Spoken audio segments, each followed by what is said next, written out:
Boxingego here. If you like this video, make sure you hit the like button and also subscribe to the channel and hit the bell icon on the top of your screen to get notified when the latest new content drops. 1.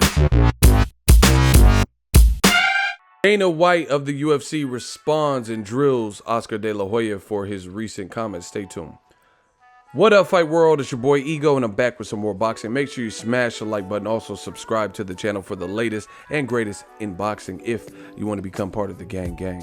Notification gang, please hit the bell icon. Shout out to the Super Chats channel donations, the Venmo donations, and the Patreon family. We working. Shout out to the new channel members and the Patreon members. You know, we grinding, we working. Big up to Yahoo Sports. Link is in the description. You'll see it on screen as well. Kevin Ioli, the writer for Yahoo Sports, one of them, he spoke with Dana White, who responded to Oscar De La Hoya's comments. And I'm going to go over this article, and if you want to read it in your entirety or in its entirety, the link is in the description. So basically, Oscar De La Hoya, he put on Chuck Liddell versus Tito Ortiz. I heard it did abysmal numbers in terms of the pay-per-view buy rate. It was a pay-per-view, you know, and it ended in the first round. Ortiz finally got revenge, you know, several years after the fact in the third fight by knocking out Chuck Liddell. And Dana White basically made some statements, like disparaging statements, saying like, you know, that fight shouldn't have took place. Chuck Liddell is my friend, and he retired for a reason. And, you know, kind of De La Hoya and Wonderboy kind of exploited him by making this, you know, grudge match when he retired when he was supposed to retire, right? And then De La Hoya came back and did a recent interview. He's promoting the Canelo-Rocky Fielding fight, and he says that like 40 or 50 MMA fighters are all like, you know, calling him and knocking at his door trying to get signed with Golden Boy MMA, because I guess they're diving in the world of MMA. And then Dana White, this is his response to all of that. So just to get you guys caught up. And Dana White, as you guys see, he says he's a liar and a phony, referring to De La Hoya. It says the percolating feud between UFC president Dana White and Golden Boy promotion CEO Oscar De La Hoya boiled over on Wednesday when Dana White went hard after the Boxing Hall of Famer. White reached out to Yahoo Sports on Wednesday to point out what he said, and De La Hoya had numerous inaccuracies in comments that he recently made on ESPN's First Take with Stephen A. Smith. De La Hoya has chastised Dana White for not paying his fighters enough and said he will promote another MMA show because so many fighters in the UFC are approaching him saying they're underpaid. White, who has called De La Hoya a cokehead and Oscar De La Weirdo in recent weeks, was upset that Golden Boy put a 48-year-old Chuck Liddell into a fight November 24th against Tito Ortiz. Liddell retired in 2010 at White's urging after being knocked out 3 times in a row and in 5 of his last 6 fights. So, you know, he was at that point of his career. Dana White said, hey, you know, Liddell, you should probably retire. You know, you're not in your prime anymore. Liddell, he came back to fight Ortiz and was knocked out in the first round on a De La Hoya promoted show last month that Dana White said sold around 20,000 on pay-per-view. Without providing detail, De La Hoya said it did much better. So, you know, De La Hoya is claiming it did better, but he didn't show receipts. That began the back and forth, but White took it to another level on Wednesday. And this is what Dana White says. The guy wants to act like he's my competitor promoting MMA. I have a real business that I've built over the last 18 years, a real business, and I can hit you with numbers for days about how successful it is. How much has Oscar De La Hoya reinvested into the sport of boxing? We've reinvested millions and millions of dollars, and we continue to do it every day. The list goes on and on. The guy wants to come out and tell lies and say things that make no sense when he doesn't know what he's talking about. He knows nothing about this sport. He doesn't know the fucking guys' names who are on his card fighting. He's a liar. He's a phony, and God help anybody who wants to go fight for Golden Boy. These fighters are grown men and women. All they have to do is take one meeting with Oscar De La Hoya, and they'll see that what he knows about MMA, which is absolutely fucking nothing. De La Hoya and Ortiz both declined comment when reached out by Yahoo Sports. Yahoo Sports also made several efforts to reach Chuck Liddell, but he was unable to comment. De La Hoya was on First Take on Tuesday promoting the Canelo fight with Fielding. He then said fighters were coming up to him complaining about their pay, which prompted him to promote Liddell Ortiz 3. The bout was heavily criticized because of Liddell's age, inactivity, and long history of being knocked out. De La Hoya said, "First of all, what I said was not about Dana White personally. It was about the business and about how fighters are coming up to me saying, look, we don't get paid enough. The UFC just sold for $4 billion.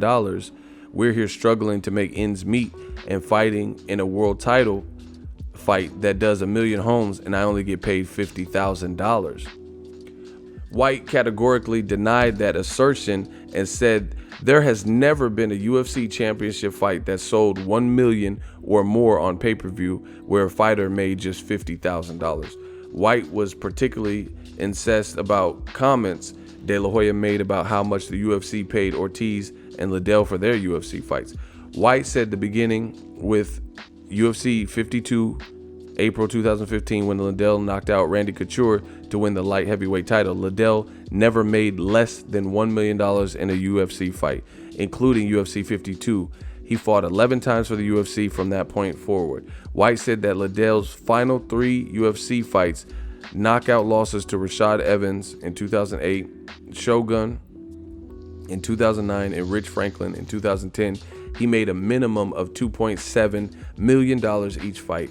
Ortiz, according to White, averaged $1.7 million for the last 3 fights, losses to Rashad Evans, Forrest, Griffin, and Antonio. White added that the UFC has paid Liddell every year since he retired, making salary, appearance fee, and royalty payments despite the fact that his last UFC fight was June of 2010. According to Dana White, Liddell made $2.7 million from the UFC from 2011 through today, a period when he did not fight for the company.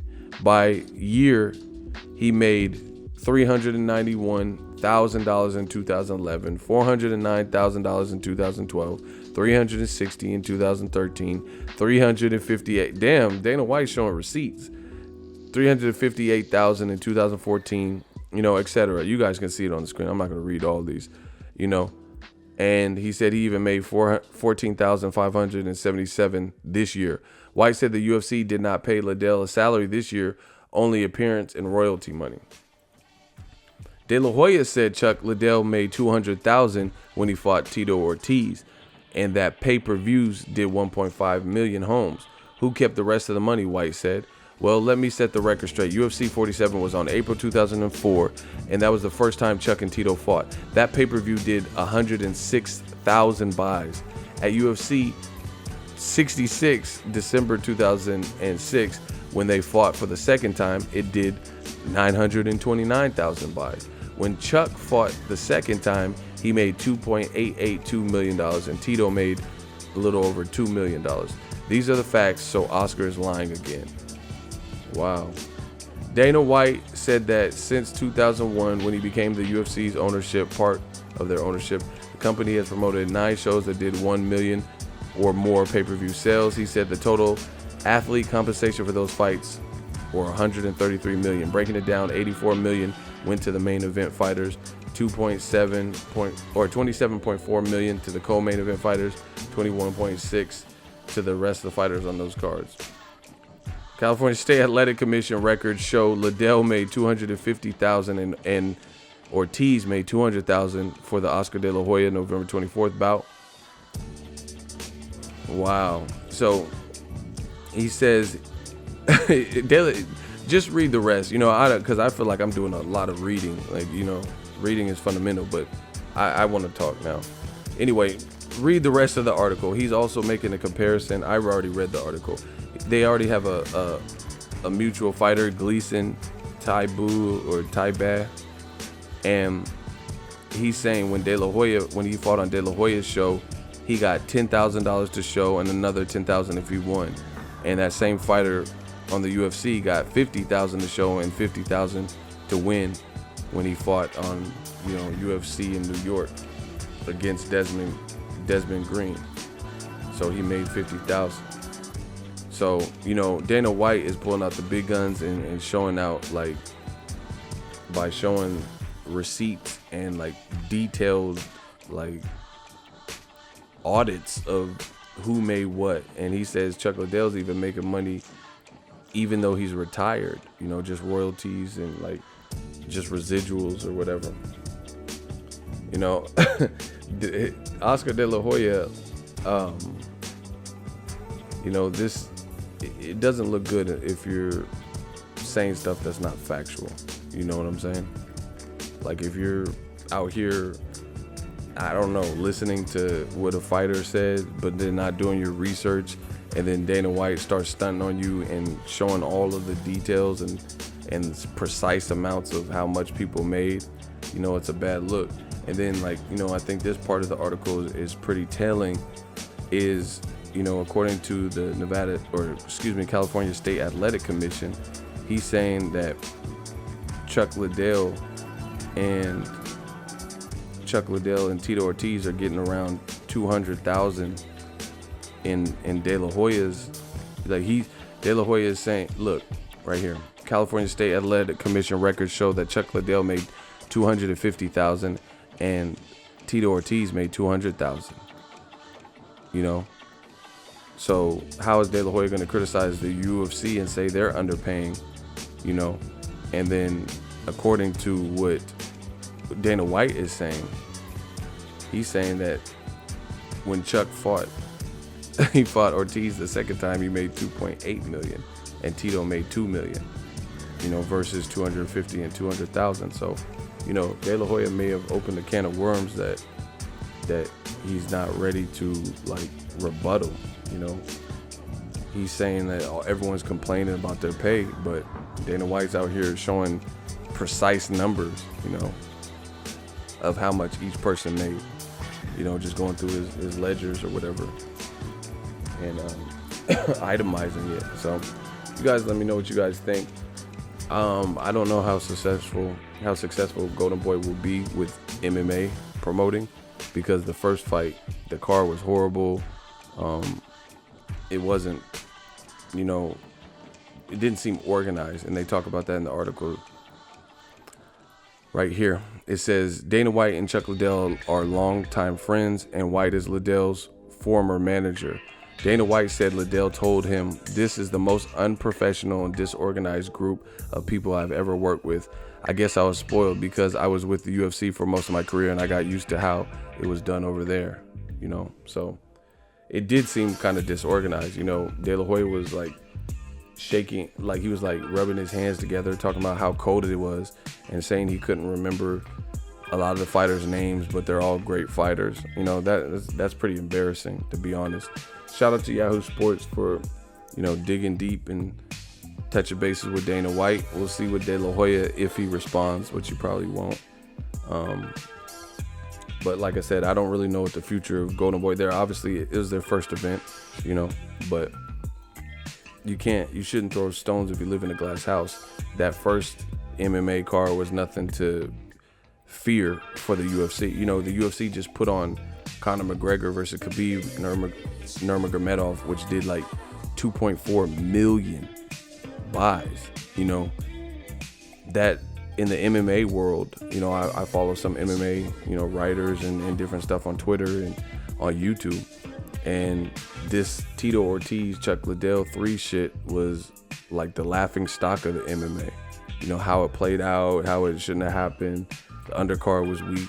You know what I'm saying? The press conference, people weren't talking about that type of stuff. Let me know what you guys think. Drop your thoughts in the comment section. Make sure you smash the like button as always. Hate, comment, and subscribe. Till next video is Ego, signing off. So if you enjoyed this video and want more content like this on the channel, you can show your appreciation by going to the PayPal donate button or the YouTube support button. And you can donate any amount that you feel is equivalent to the value of this video. Much more to come. Thank you guys for your support. Boxingego, the future of boxing.